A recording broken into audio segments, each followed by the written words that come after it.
Hey guys, welcome to the Freedom to Flourish podcast. I'm Dr. Joel. This is Dr. Tim. This is our first episode, so this is going to be just an introduction. It's going to be pretty laid back, and we're going to kind of introduce ourselves, talk about us, talk about our practice, what we do. We'll get into health and from a very basic level and perspective, and then we'll talk about kind of some very simple steps that you can start taking to improve your health and today and all that good stuff. So, Dr. Tim, thanks for being a part of this, and I'm excited. And real quick, I just want to put out there that Dr. Tim is an awesome doctor, a great friend of mine, and I'm super excited to be able to do this with you. Yeah, I'm excited to do this as well. I've been looking for a way to, be able to reach more patients with, the knowledge that we can bestow upon them. A lot of it's not all that complicated. It's just a matter of helping people realize, what the path is to health. And one of the biggest things that I hear in my office is there's this wide expanse of contradictory information all over the internet. And so these really educated patients regarding their health, they just don't know where to connect the dots. And that's kind of where we come in to clarify those things and help them out with that. So looking Yeah, forward to doing this for sure. absolutely, absolutely. I mean, we can even start there. There's so many patients that will come in and they've been on seeking help from Dr. Google, right, as we say, and just searching up everything. And there's so much information. I even, if I'm, writing an article or doing some kind of content, doing some kind of research, sometimes I'll jump on Google and just kind of see what it says, and it blows my mind how with some conditions there's like zero information, and then in other conditions there's all kinds of information and you have no idea kind of what to trust and where to go to. But what's really, really cool that we get to kind of experience and talk about is, in school, we learn a lot of the basics with different things. And obviously we, specialize in different areas. But as we get into practice, we actually get to see the real world. And we get to see that not everything is as the internet may make it seem, and everybody is a little bit different. And that's where we have to get into personalizing care and all that good stuff. So Yeah. yeah, it's good stuff. All right. So Dr. Tim, let's start off here. Introduce yourself. Tell us about you. Tell us about who you are, your practice, and anything else that you want to share. So I'm Dr. Tim Augustyniak. That's how you say the last name. I know it looks a little intimidating. Augustyniak. So I'm currently located in Bentonville, Arkansas. I've been practicing here since the beginning of September. Just moved down here. My business is called Flourish Functional Wellness Center. And here I try to help your body's natural healing ability to flourish. And so see, all kinds of different people. Anything from kids up to elderly people. Um, lots of thyroid issues, gut issues, blood sugar issues, skin issues, you name it. Anything that's really natural health related, I see all kinds of patients like that here. Um, so yeah, that's the general gist of me and my practice. Just me here. Don't have any other docs working here, so just getting the ball rolling and trying to help as many people as I can in my community. Absolutely. And I love, chatting with you every now and then. Obviously, we're both fairly busy with things, but just getting to hear about just the success you're having with patients and getting to hear about all the different types of things that you're seeing. It's all super fun to see from a distance. Yeah. I'm super proud of you, and you're doing awesome. I'm always telling you, as you know, that you can help those people that are coming in.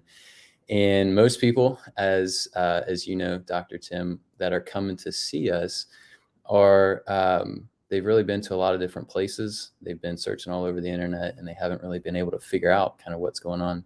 Yeah. And we're able to really step in and help them with that. So that's awesome. Anything else, Dr. Tim, you wanted to share? No, I think we're ready to get rolling and all this stuff. Cool. Let me do a quick intro, and then we'll jump into talking about health and what it is. I'm Dr. Joel Miller. I am currently, my primary practice is here in Flower Mound, Texas, right outside Dallas, Texas, in the Dallas-Fort Worth area. I have a part-time practice in the Wichita, Kansas area. And then I have a very part-time practice in the Roanoke, Virginia area. That's where I grew up. That's where my family is. So I like to travel back there every now and then. My practice, similar to Dr. Tim's, is it's a natural holistic health functional medicine practice. And, I see all kinds of different conditions, just like Dr. Tim had mentioned, ranging from, hormone issues to gut issues, a lot of thyroid stuff, a lot of autoimmune issues, skin issues. That's adults and pediatrics. The list goes on and on: anxiety, depression, all that good stuff.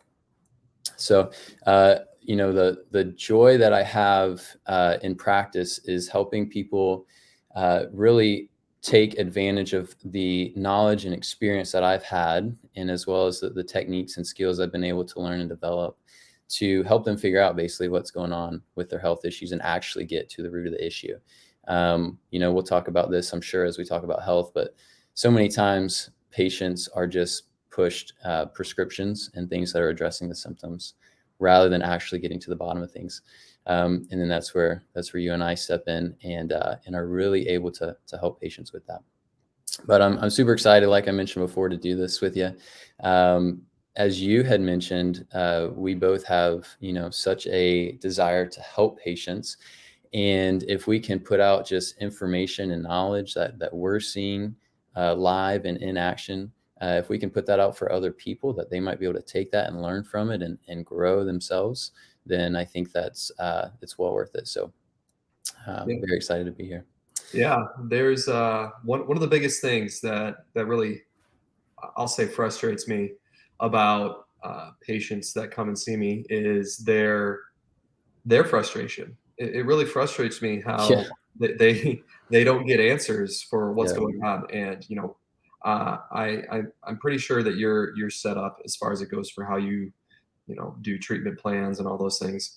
Do you start with a longer first visit, 2 hours, and then more visits? So we're both on the same page there, where we do a 2-hour first patient visit and then 1-hour follow-ups. And the reason for that is we take the time to really listen to our patients, figure out every aspect of their health, connect the dots with them, educate them as to where we're going to go with treatment and why we're doing that, and then also explain, okay, this is what you're going to go home and do, because we can only do so much for you. We can do what our job is, and that's to help narrow things down and figure out, okay, what supplements are you going to take, why are you going to take them. But when it comes to lifestyle stuff, which we'll get into later on in this episode, there's only so much that we can do. And so patient education is one of the most important aspects of what we do, because if you don't understand why you're doing what you're doing, then why would you even listen to us? And most patients that come in, they come in and they say, I've spent 15 minutes with my primary care over the last 3 visits combined. And it's just so frustrating, because they come in on 3 or 4 different medications. They'll come in on a beta blocker and then some thyroid medication and then, a statin, all for same issues. And then they'll have another medication to deal with the side effects of it. Exactly. So, how can you possibly prescribe something for that condition in such a short period of time without taking the time to listen and hear what's going on? So I think it's huge, the time that we can spend with patients and really try to educate them for why we're going to do what we're doing. Because health, getting into the next topic, health is something that you always have to work towards. And the more that you can educate yourself on what it means to be healthy, the better that you can do to live a healthy lifestyle, because it's a never ending goal. Absolutely. Yeah. And you and I would both agree that, our health, even though it may be our health is definitely not perfect, and we're always learning even about our own health and about our own body, and based on our lifestyle, different ways that we can improve and grow with that. I really appreciate you mentioning the time that, it's important to take with patients. I would argue, I know there's some different numbers out there that I've heard before, but I would argue, the diagnosis or understanding what's going on with the patient, 90 to 99% of that is going to be found through the history. And so if you don't take the time to actually ask the right questions and understand how we got here and all that good stuff, then, you may, you're going to have a difficult time. Even if you have an amazing technique that can really get down to issues like we do, the history is still so, so important to lead and guide all that. So yeah, I really appreciate you mentioning that. So Dr. Tim, what is health to you? I'm really curious to kind of get your thoughts and insights on this. And yeah, we'll start there. What is health? So for me, the way that I convey, being healthy to my patients is the constant putting one foot in front of the other to attain this long-term goal. It's once you really dig into what health is, you realize that health is this never-ending journey that's never going to end, because there's so many different things going on in our world, where there's environmental toxins, things in our food, things in our water, um, air pollutants. There's so many different things going on, to where our bodies are in this constant battle to combat what is going on with our environment. And although it might be more extreme nowadays, that's not something that's unique to just us. Throughout human history, there have been, different, sicknesses, illnesses, things like that people have had to deal with.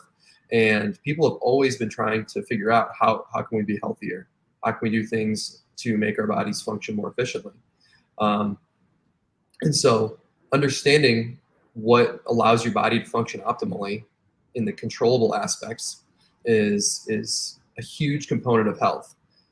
If you can control the aspects that you can control, and fortify the things that you can fortify on your own, without having to worry about all these other infectious things or inflammatory drivers that might take some added input, you'll be better able to handle things like stress or infection, sickness, all those things. And as long as you are constantly striving to better improve your body's ability to withstand the crap that is in our world, whether it be sickness or other things, toxins, that is in my opinion what health is. Health is the ability to kind of weather the storm that is our toxin filled world nowadays.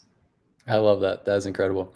Yeah, I 100% agree with all those things. And just to piggyback off that a little bit, I think adaptation, or another term that I've heard is metabolic flexibility, is incredible. And that's really what we're talking about with health. It's the, what's maybe another term is tolerance, that we've talked about. What is your tolerance to different things? And when you have a really low tolerance to, let's say, stress, then anytime you have stress, your immune system gets wrecked, your hormones get thrown off, your sleep's a mess, your mood is a mess, and so on.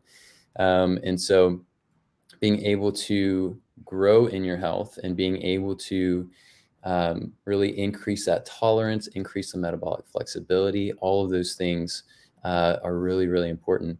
I loved how you mentioned that health is, it's a journey, right? Because there's never one time where we get there and it's like, okay, we made it, we're healthy. But the cool thing about health too, when I think about it being a journey, and kind of it's a process, sometimes that can seem kind of exhausting. But I think it's really important for people to kind of take it by the horns, take responsibility of it, and really not just take health as something that they dread, but take health as something that they enjoy. I would argue that health and being healthy is going to put you in a place where you are able to be yourself. You're able to be free from anything holding you back in this life. You're able to think the best. You're able to have the best energy. You're able to do what you want to do in life. And I think that's one of the hardest things to see in people, is that when they don't value their health, it affects all areas of their life. I always share this story. I was talking with a family member one time about when we eat, and they would eat, and I was telling them about how nutrition and food it's for pleasure. God made it for pleasure. It's also to nourish our body and to help us be healthy.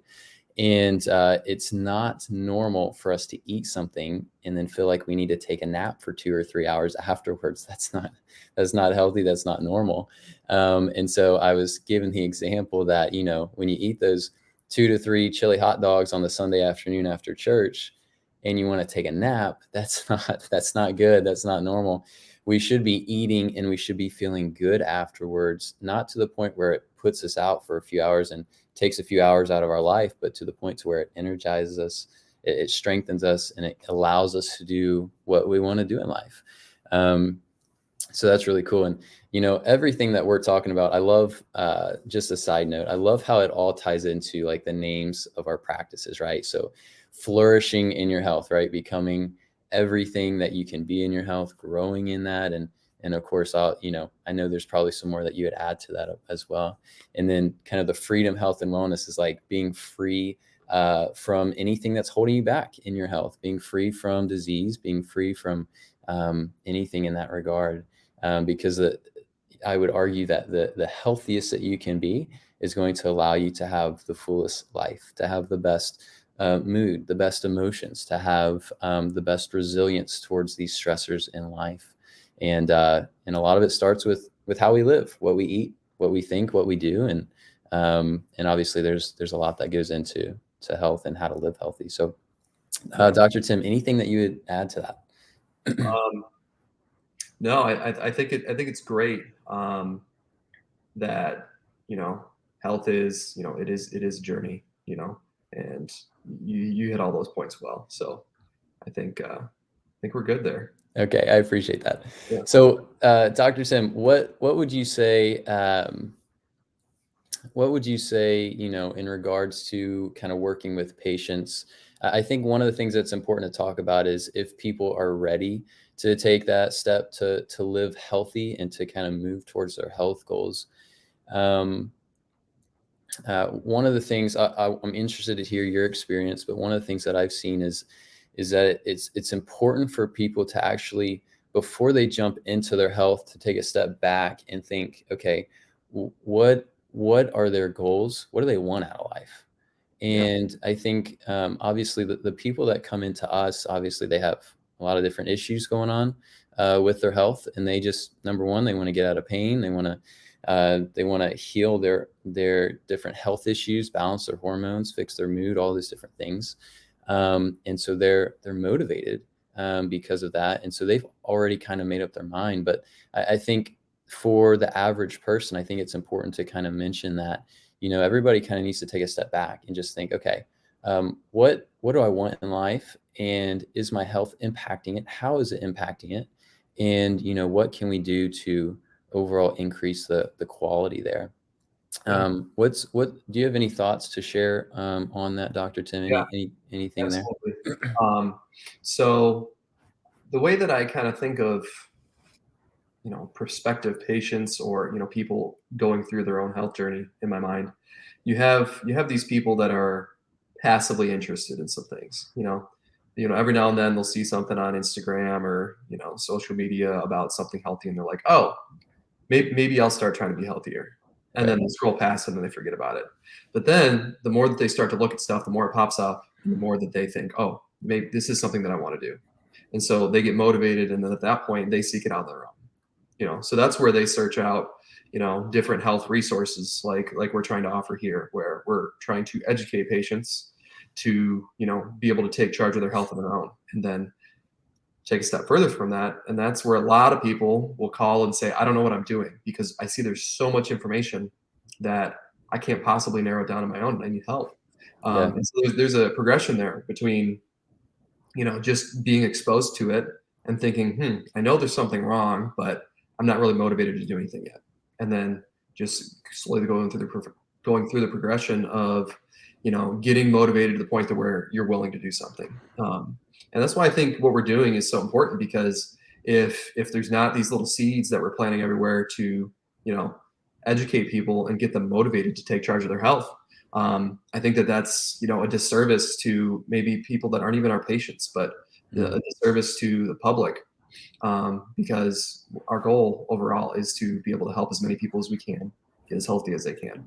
Yeah. So we need to as just normal people, just you and me, as well as, everybody who's watching or listening, figure out where we're at in our journey, and then once you get to that point where you feel that, it's time to take that leap and do something about it, take that time to educate yourself and really try to walk with your health journey all the time, because it's like you said, you're going to go through peaks and valleys. Some days you're going to be really great, other days you're not going to be so great, and it's this never-ending process where if you can slowly over time gain your motivation and just gain those habits and gain that rhythm and that momentum in your health, it's just going to do all that much better. So I'm going to use a little bit of a prior, job that I had here as an example. But when I was an undergrad, I actually coached third, fourth, and fifth grade basketball. I had a team where just all the extra kids got thrown on it, and it was one of the best experiences ever. Nice. But these kids, they just wouldn't listen. They wouldn't listen. And the one day, finally, I was like, okay, I'm telling you to do these things, but as soon as I tell you to do it, it's in one ear and out the other. So what can you possibly do to make that an active thought in your own brain and take action on it? And I sat the kids down and I said, look, I can tell you what to do all you want, but you have to reach the point where this means enough to you to where you want to think about it and you make that active choice in your head to make it a priority and do it.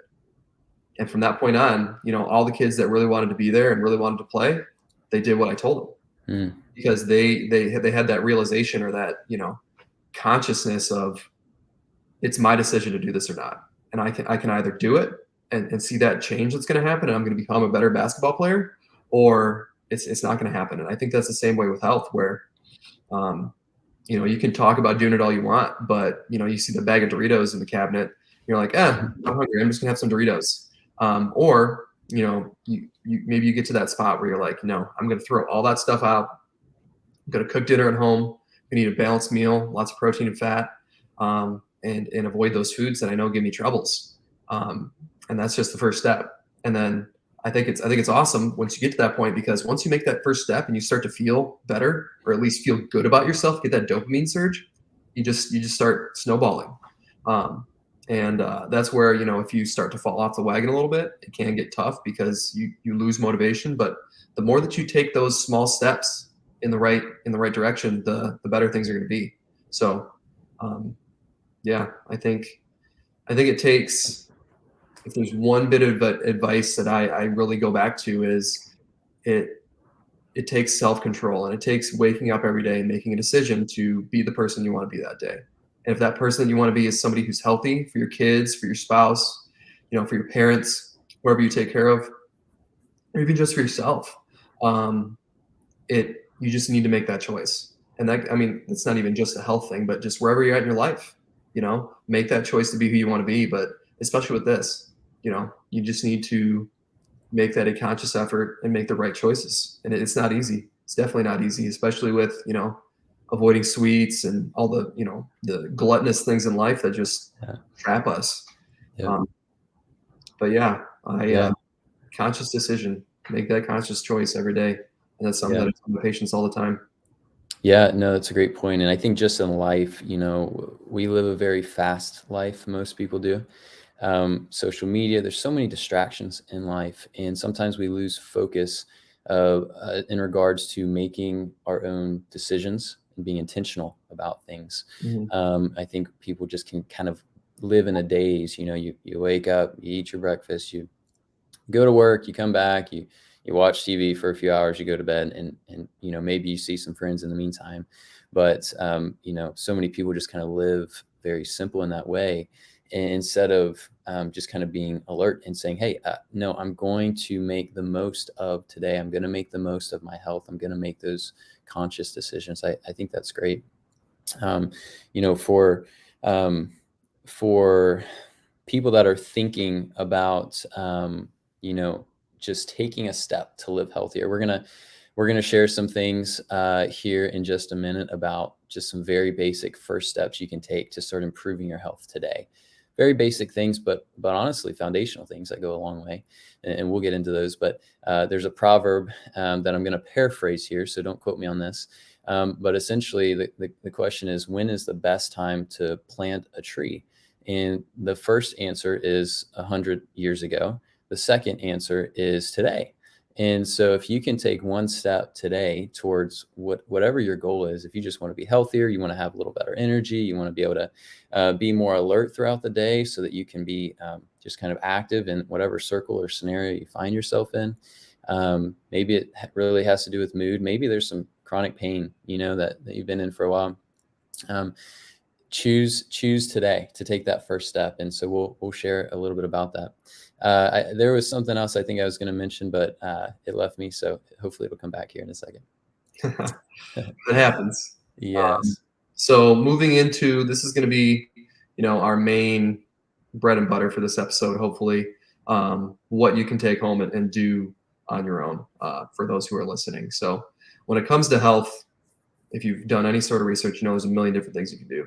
Take this supplement, do this diet, whatever it takes. But I don't know about you, Dr. Joel, but I am of the proponent that the simpler the better, and the less, bumpers that we put on things to restrict things, the better, because, life happens. 80-20 rule, 80% of the time, do what you can, and then 20% live it up. But if you restrict things too much, people are just going to fall off the wagon. It's just not going to work. And so you have to be willing to work with people and meet them halfway and figure out, okay, where are your weak points, or where are your things that you're just not willing to give up, like coffee, or, maybe you like a little bit of sweets or chocolate, things like that, where people have to be able to live a little bit. So this first topic, we were kind of joking about this before, because this is something that my mentor, is huge on, and it's blood sugar regulation. And the more that you dig into it and realize where it funnels into things such as hormones, mood, anxiety, all those things, you realize that it is truly foundational. And I don't know about you, but I always grew up hearing, breakfast is the most important meal of the day. And as a kid, you don't really think too much about that. And quite honestly, we probably didn't eat the most healthy breakfasts when I was a kid. Ate plenty of Eggo waffles and bowls of cereal by themselves. And, that could have contributed to some health issues along the way. But if you don't have that foundation within breakfast to set your tone for the rest of the day, as far as it goes for hormone production and, regulating your blood sugar, it really does mess things up throughout the whole day. If you don't start the day off right, it really is not, it's not going to do great for your, blood sugar, circadian rhythm. So to kind of get into what things I recommend personally to help my patients regulate their blood sugar, there's a lot of different things. So there's some people, and I've noticed this has kind of gained a lot of traction in the past few years, is intermittent fasting. And I'm just going to give my input on this, and then Dr. Joel will let you take the reins a little bit, your input on it. But my opinion, obviously we have to personalize care for everybody. There's no one diet that's going to help everybody. Some people might do well with paleo. Some people might do well with, carnivore. It doesn't matter. There's so many different ways to do things. But with intermittent fasting specifically, intermittent fasting is something that is utilized to help increase insulin sensitivity. So insulin is the hormone that when blood sugar reaches a certain level, it will be secreted by the pancreas and cause blood sugar to be drawn into the cells and decrease blood sugar. And that, to your point earlier, is what makes you really tired after you eat a giant meal. So that post-Thanksgiving, just having to go to sleep. So when you've eaten too many carbs within a meal, and you secrete all that insulin, you get tired, that's your indicator that maybe you did too much. So for those who tend to eat too many carbs, too many processed foods, and maybe you just eat too much in general, where they're secreting way too much insulin and their blood sugar tends to be on the higher end of the spectrum, over time that's going to push towards diabetic symptoms and things like that, where at some point the cells are just going to stop listening to the insulin. They're going to see it, circulating and sense it, but it's like the somebody who's nagging to their spouse all the time. At some point you just stop listening and you just don't take action on it anymore. And that's essentially what happens with the insulin. So intermittent fasting is eating within a certain time window throughout the day. Usually people will start at about the 8-hour mark where, they'll eat from 10 a.m. to 6 p.m. And then outside of that, they're not going to eat at all. And if your issue is being the high end, like above 100 milligrams per deciliter of blood sugar at a fasted, blood draw, then this might be something that can be beneficial for you. But I would say that 95+% of the people that I see in my office, that's not really the case. They tend to actually eat too little, and to eat, well, I don't want to say too healthy, because it kind of is, but they don't eat enough, but they're eating all the right things. It's not easy to eat clean and eat in the proper amounts. And so for those who are riding the opposite end of the spectrum, where they're chronic low blood sugar, driving blood sugar even lower when they're not insulin resistant at all is not exactly the best thing with intermittent fasting. So I actually speak to people who have been doing that for like years, and they're like, my hormones are out of whack. I don't feel good. I wake up with no energy. I wake up throughout the night. I get hangry. I need caffeine, all these things. And, they correct that, and they start eating a little differently to where they're not relying on, stress hormones to regulate that blood sugar, and things start to go away. So we'll kind of get into how to, regulate blood sugar and eat what I consider to be proper eating, regarding timing and amounts of stuff. But as far as intermittent fasting goes, it takes a certain kind of presentation for that to be beneficial. And that tends to be the higher blood sugar range rather than the lower. So that's my input there. What do you have to say about that, Dr. Joel? I love that. Thanks for laying that out. Thanks for explaining the insulin resistance. And just a quick note, you have insulin resistance and you have insulin sensitivity, and those are basically opposite things. If you're more resistant to insulin, you're going to be less sensitive, and vice versa. So just wanted to just mention that. No, thanks for laying that out. That was great. And there's a couple of things I want to get into in a second. I think on the intermittent fasting topic, I think that number one, just like anything, it can be extremely beneficial, but it takes, the certain scenario, the certain person, like you're mentioning, generally going to have higher blood sugar and generally eating too much and a lot of insulin resistance and that kind of thing. But then you also have the people that eat really healthy, but because of the intermittent fasting, they tend to have, essentially if you have any kind of liver congestion, that intermittent fasting during that fasting period is going to lead to spikes in cortisol. So let me take a step back, and Dr. Tim, would you mind kind of walking us through blood sugar, just like super basic? What is blood sugar, and what happens when blood sugar is dysregulated? Okay. So I usually have a nice drawing that I draw out for people. I have a big old whiteboard in my treatment room. Yeah. But blood sugar, so glucose itself is a necessary fuel for your body to be able to function. I know there's always jokes going around about mitochondria being the powerhouse of the cell, and that's one of the only things that some people remember from high school biology. But most people are familiar with the mitochondria, and it essentially is the power plant for your cells, and in turn, your body's ability to produce energy, or ATP. It doesn't require glucose itself. There are other ways, if you're in ketogenesis and things like that, to produce ATP. But at the end of the day, it's going to convert things to glucose to, produce energy. So the blood sugar itself is circulating glucose that is ready to be taken up by a cell to produce energy. So ideally, if you look at your lab work, if anybody out there has lab work, what the lab ranges are is 70 to 100. If it starts to creep on that high end, that's when they start to say, okay, you're starting to get a little insulin resistant. Let's keep an eye out for diabetes, and maybe get you on some diabetic medications and things like that. If it's really, really low, they tend to just say, okay, well, drink some orange juice or have some candy or something to prop it up.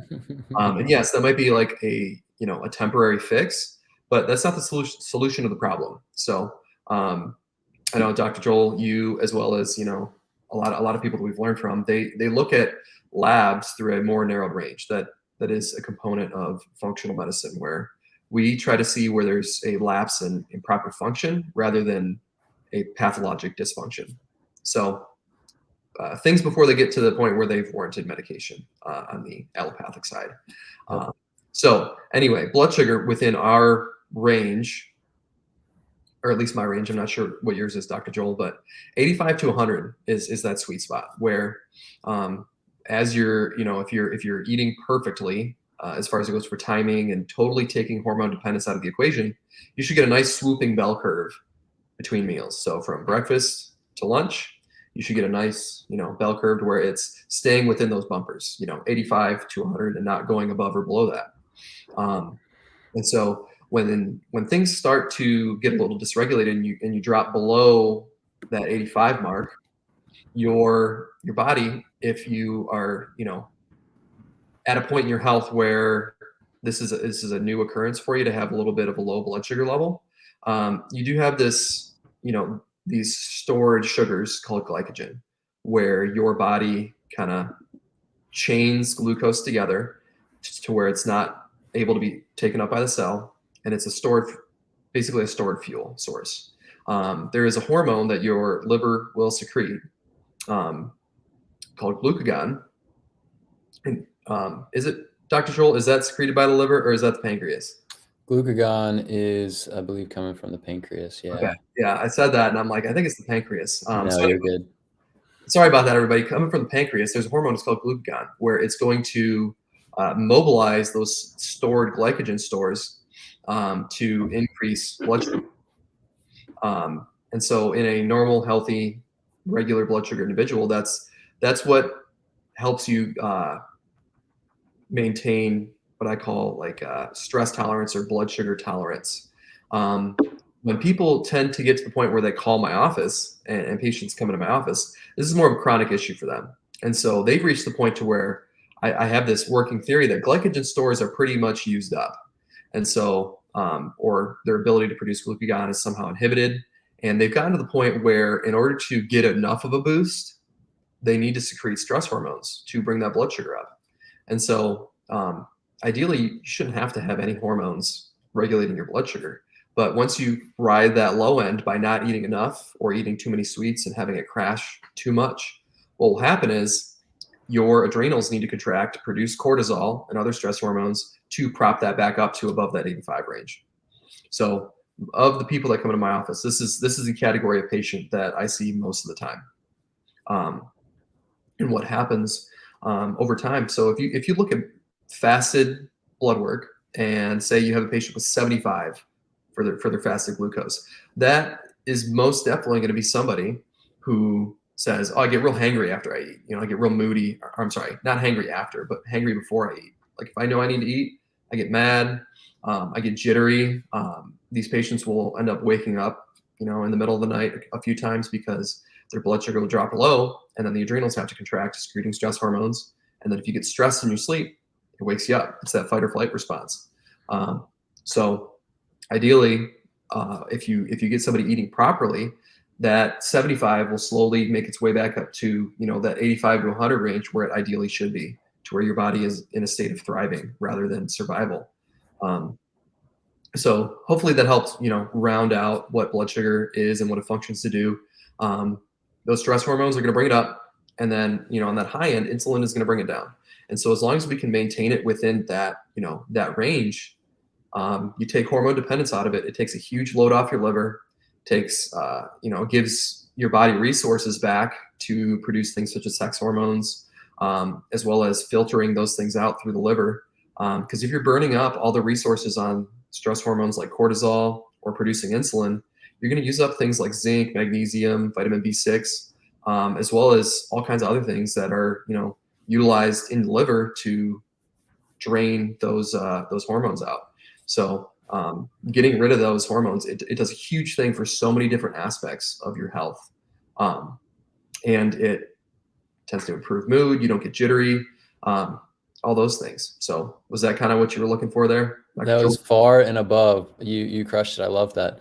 That was a great explanation. And I think the people that have really been looking into the different health issues and as far as blood sugar and dysregulation and whatnot. That's going to be just an awesome explanation for them. And so I'm as I'm listening to you, I'm so excited to jump into each of these topics individually, going forward in different episodes, because I think there's so much that we have to talk about. And it's not only talking about sleep and gut health and hormones and constipation and autoimmune issues and COVID long hauler syndrome and all these different things, but it's also keeping in mind how everything stays connected. And obviously, that's one of the things we do with our patients all the time, is we connect the dots for them. Somebody will come in with chronic ankle sprains, and they'll come in with hormone imbalances and migraines, and it turns out it's all connected. Yeah. And we're able to kind of tie the dots in. So it's really cool.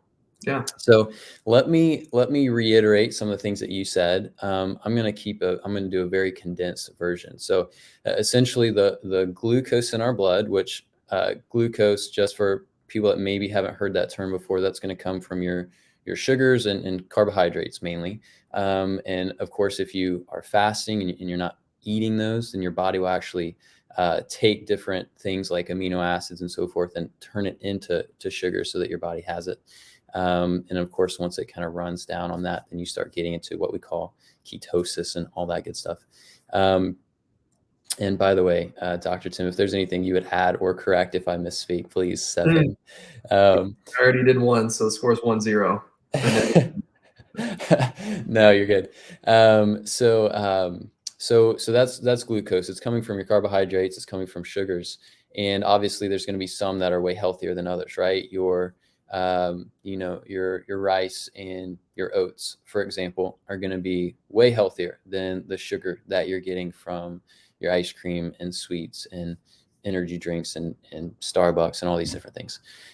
So we have that component, but basically if, for whatever reason, which we'll get into this in other episodes, but you're saying if your blood sugar drops, your adrenals will release cortisol to try to bring it back up.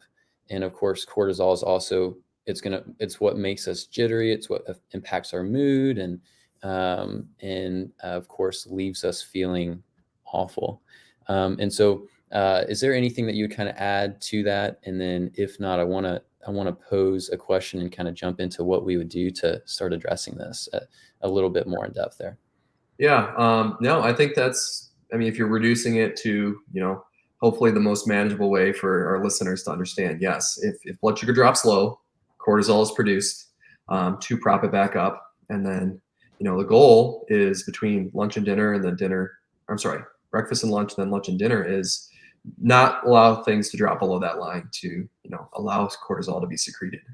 And, as you just said, we're going to get into that in a minute. So I'll just hand it back over to you. Okay. I appreciate that. Yeah.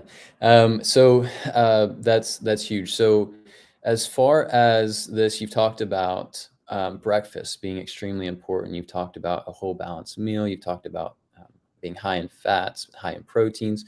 I think, we talk about protein a lot. What are some of the first things that you would recommend for people that they can start doing today with their nutrition in regards to helping to balance their blood sugar? Okay. So this is, I'll give a disclaimer here. This is not something that I came up with. This is something that I've learned, and seen work.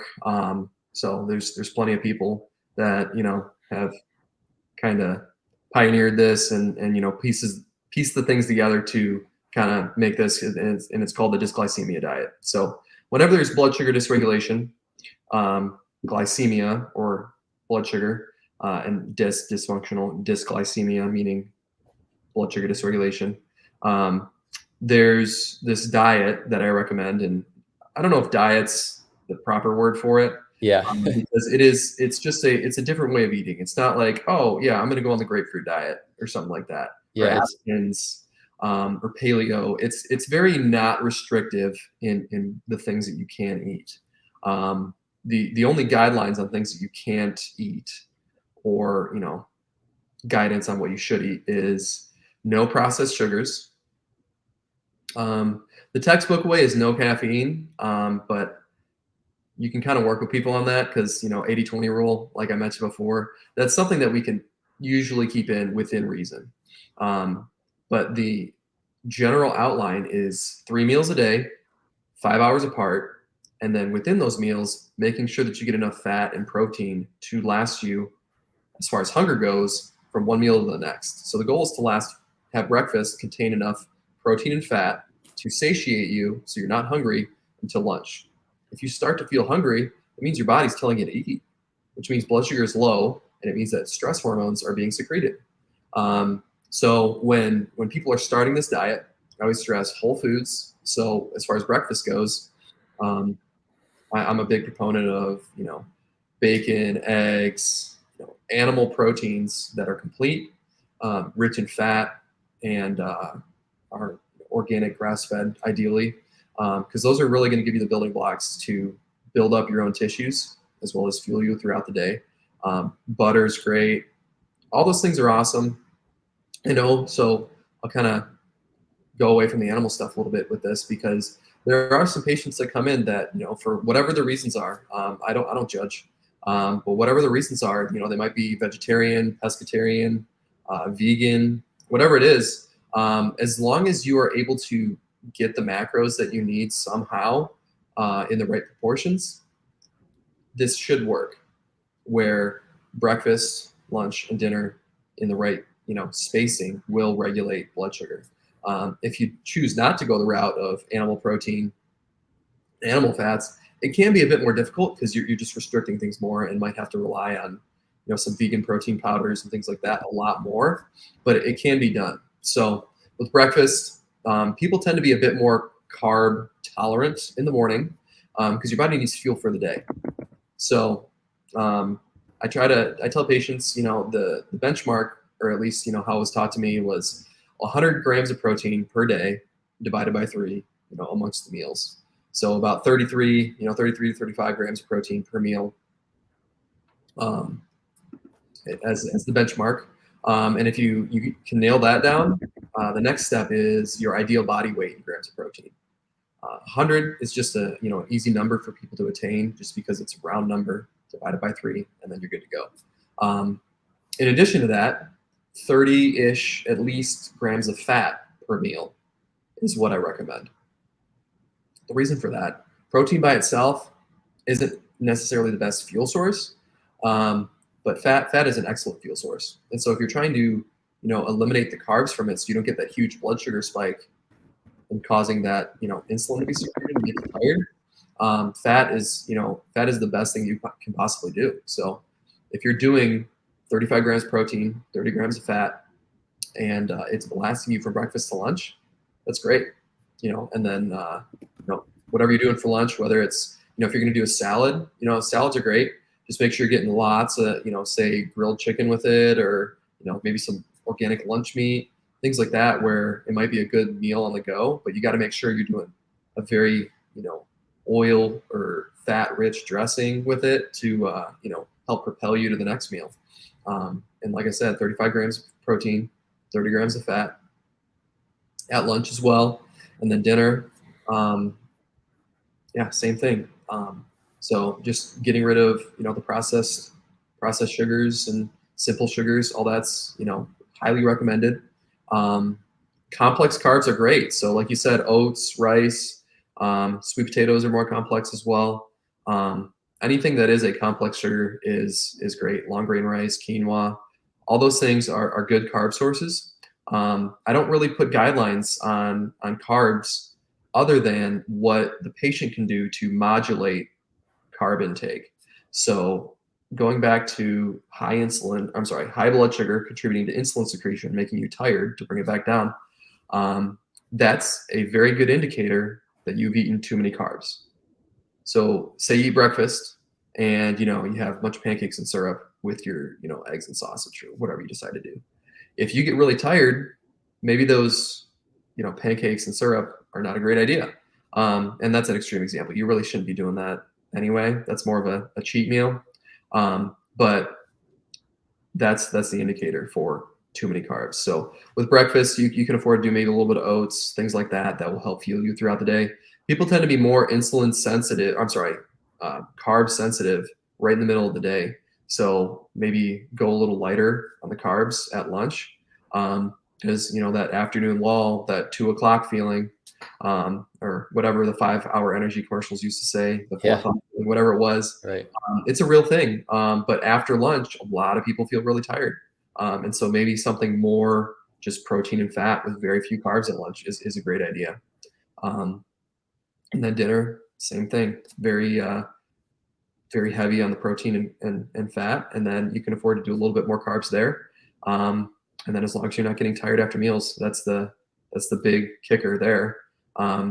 But so that's the ideal, 3 meals, 5 hours apart, protein, fat, and then carbs and carb tolerance.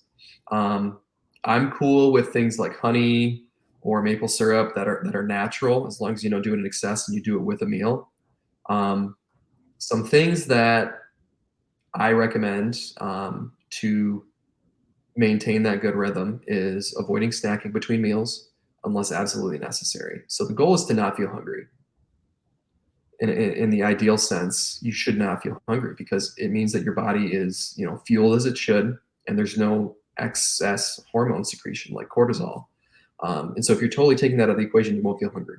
If you do start to feel hungry, say between breakfast and lunch at maybe like the 3.5-hour mark or 4-hour mark, either eat early or have a little bit of a snack that is balanced with protein, fat, and carbs to kind of tide you over, because we don't want to, stay steadfast to that 5-hour rule if you just can't handle it yet. It's kind of a process of figuring out, where your tolerance for things is and where your sweet spot is, and how many macros for each thing you need to fit into each meal. Because, if you start getting hungry after 4 hours, it means you didn't eat enough fat in that previous meal. And so this is a good example of where patient education and learning to listen to their bodies comes in to help them modulate on their own and take charge of their own health and their own blood sugar regulation with their diet. And so telling them, okay, if you start to feel tired, okay, you had too many carbs, or if you're hungry before the meal, maybe an hour before, you didn't eat enough previously at the previous meal. Those things are things that I personally cannot do that for a patient. I'm not a chef. I'm not somebody who's going to, measure out exactly what they're eating. It's something that they have to pay attention to and be willing to work with. So in addition to that, getting rid of things like caffeine or artificial sweeteners between meals. Typically, the ideal is just water between meals. That's it. But if you wanted to do coffee or something like that, as long as it's pushed within a meal and you're not loading it with, the 120 grams of sugar like your giant Starbucks drinks might have, it can be fine.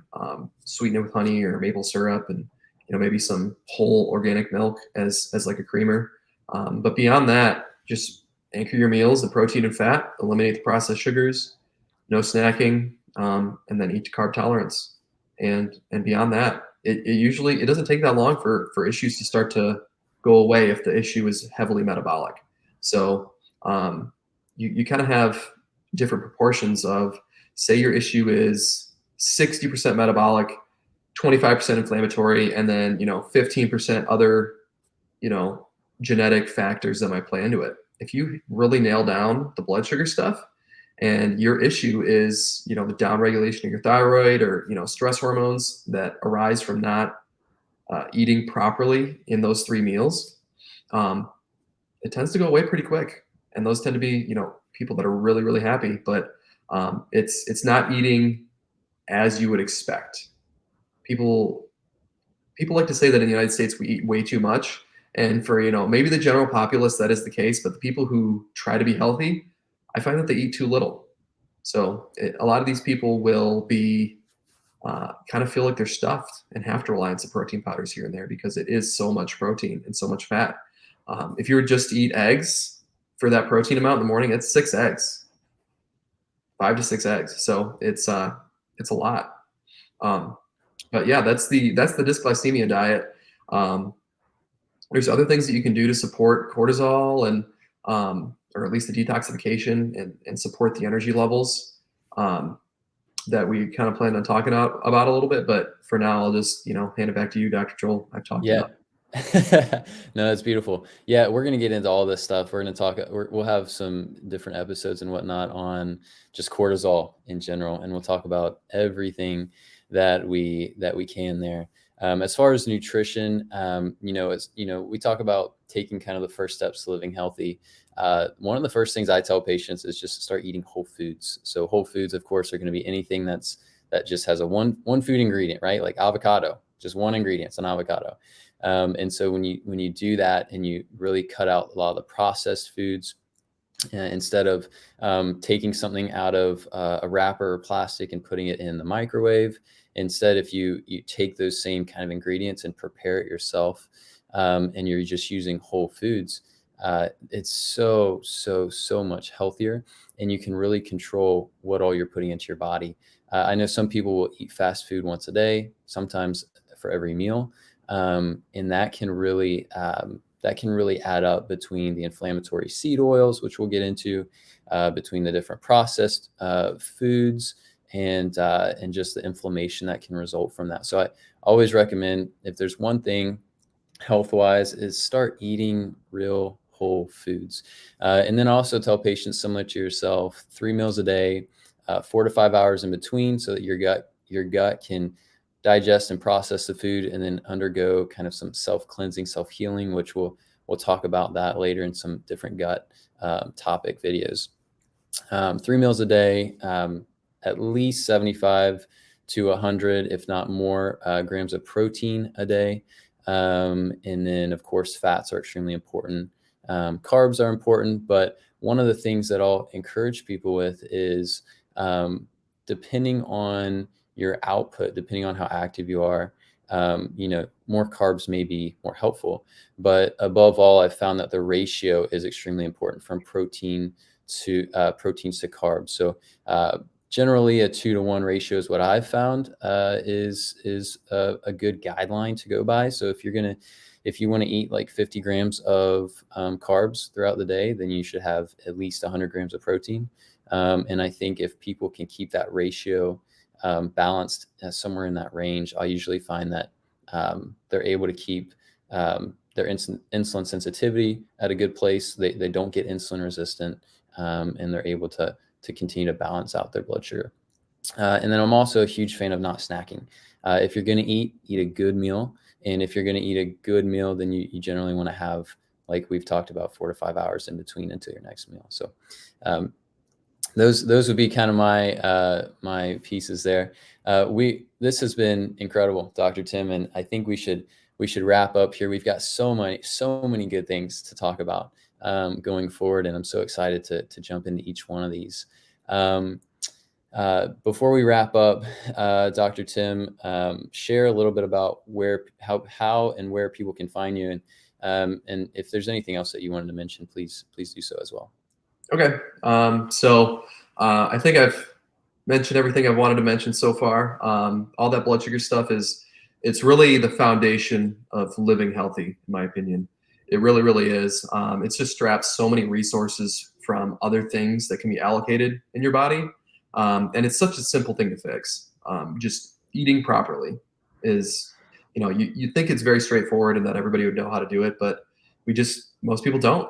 And it's a huge education tool for, people that are on both ends of the blood sugar spectrum to regulate things. All kinds of issues can arise from it. And that is, in my opinion, the first step to living healthy. You regulate sleep, decreases stress. You get better neurotransmitter production. There's no downside to eating properly. So if there's one thing that you can do on your own, one thing that you can do on your own, it is eating properly. So Nice. do it. Just do it. Just do it. You won't regret it. Give it a week Absolutely. or two to nail down for sure. And you will not look back. I promise you. Absolutely. But anyway, as far as it goes for finding me, you can just search up Dr. Tim Augustyniak. Maybe throw up Dr. Tim Augustyniak, Bentonville, Arkansas. Functional Medicine, Bentonville, Arkansas. That's where I'm located. My website is draugustyniak.com. So that's lastname.com. I have all kinds of health articles on there that touch over all kinds of things that, we're going to talk about in this podcast. I try to be as, fruitful with information with, everybody in the public as possible, just for the sake of, educating and helping people out as much as I can. There's always going to be these little holes where, you know, we have our role to help people with those inflammatory drivers and identifying underlying, root causes of issues and how to connect the dots. But, all the at-home stuff that we're just going to tell you at the first visit anyway, try to nail that stuff down on your own. It saves our time, it saves your time, and it's going to improve your health regardless of whether or not you wanted to come see us. But yeah, so reach me on my website there. My Instagram is dr.tim.augustiniak, and then have a small YouTube channel, and then as well as things like Facebook, Twitter, all those that you can find linked to my website as well. So yeah, definitely, if anybody who's listening wants to hear more information or anything, don't feel hesitant to reach out to either of us. We're happy to help everybody out for sure. Yeah, awesome. Appreciate that. Yeah, you can find me online at drjoelmiller.com, drjoelmiller.com. If you go on YouTube and just look up Dr. Joel Miller, you'll find my page. You can also find me on Instagram, X, formerly known as Twitter, and then Facebook as well. And find us online. We'll have different links and things as well. So should be easy to get to those different pages. Guys, thanks for tuning in. This has been awesome, Dr. Tim. I'm so thankful for you. And I'm so thankful that you're doing this for your patients now, as well as just, people around the world that you don't even know, but you're helping them out. And it's awesome. So I really appreciate you in doing that. We're going to have so many different episodes talking about different things. I'm excited for all of them. And if you guys are listening, if you have anything that you want us to chat about, shoot us a message, leave a comment wherever you're seeing these things, and we'd be happy to entertain those things. Dr. Tim, it's been a joy. Yep, it's been awesome. Thank you, everybody, for listening to the first episode of the Freedom to Flourish podcast. See you guys next time. Peace.